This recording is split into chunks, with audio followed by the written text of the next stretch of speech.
விளாத்திக்குளம் +2 மாணவி பாலியல் வன்கொடுமை செய்யப்பட்டு கொலை செய்யப்பட்ட சம்பவத்தில் தர்மபுனீஸ்வரன் கைது செய்யப்பட்டிருக்காரு.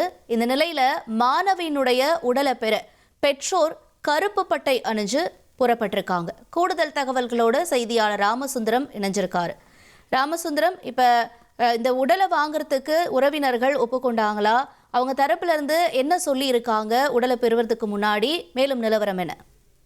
தூத்துக்குடி மாவட்டம் வேடநத்தம் பகுதியைச் சேர்ந்த மாணவி பாலியல் வன்கொடுமை செய்யப்பட்டு கொலை செய்யப்பட்ட சம்பவம் தமிழகத்தை பெருமளவில் உலுக்கியது. இந்த சம்பவம் தொடர்பாக தொடர்ந்து 9 நாட்களாக உடலை வாங்க மறுத்து தொடர் போராட்டங்கள் நடந்து வந்தது.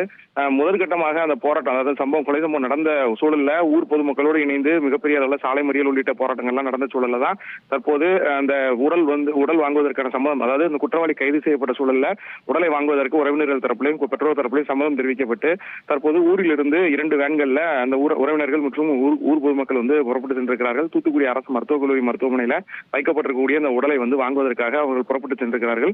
இந்த மாணவியினுடைய உயிரிழப்பு இது மிகப்பெரிய ஒரு சோகத்தை ஏற்படுத்தினாலும் கூட அவர் தந்தை கூறும்போது இது போன்ற சம்பவம் எங்கும் நடக்கக்கூடாது, குற்றவாளிக்கு உரிய தண்டனை, அதாவது அதிகபட்சமான தண்டனை வழங்க வேண்டும் என காவல்துறையிடம் கோரிக்கை வைத்திருப்பதாக தெரிவித்திருந்தார். தொடர்ந்து அந்த ஊர் பொதுமக்களும் அவர் பெற்றோர்களும் கருப்பு பட்டை அணிந்து மாணவியின் நிகழ்வுக்கு துக்கம் தெரிவிக்கும் வகையில இது போன்ற சம்பவங்கள் இனிமே எங்கும் நடக்கப்படக்கூடாது என்பதை வலியுறுத்தி இந்த கருப்பு பட்டை அணிந்து தற்போது உடலை வாங்குவதற்காக புறப்பட்டு சென்றிருக்கிறார்கள். இதே போல தூத்துக்குடியிலும் பல்வேறு பகுதியில் இருந்தும் அந்த மாணவியின் உடலுக்கு அஞ்சலி செலுத்துவதற்காக மக்கள் வந்திருக்கிறார்கள். அப்பகுதியில் போலீசார் பாதுகாப்பு பணியிலும் ஈடுபடுத்தப்பட்டிருக்கிறார்கள்.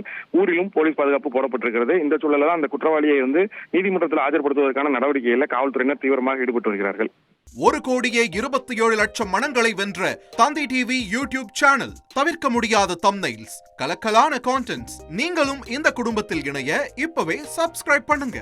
அசுரபலம் கொண்ட எங்கள் டிஜிட்டல் கரங்களில் உங்கள் விளம்பரங்களை சேர்க்க வாட்ஸ்அப் பண்ணுங்க. 8939888838. Email advttv@dttv.in.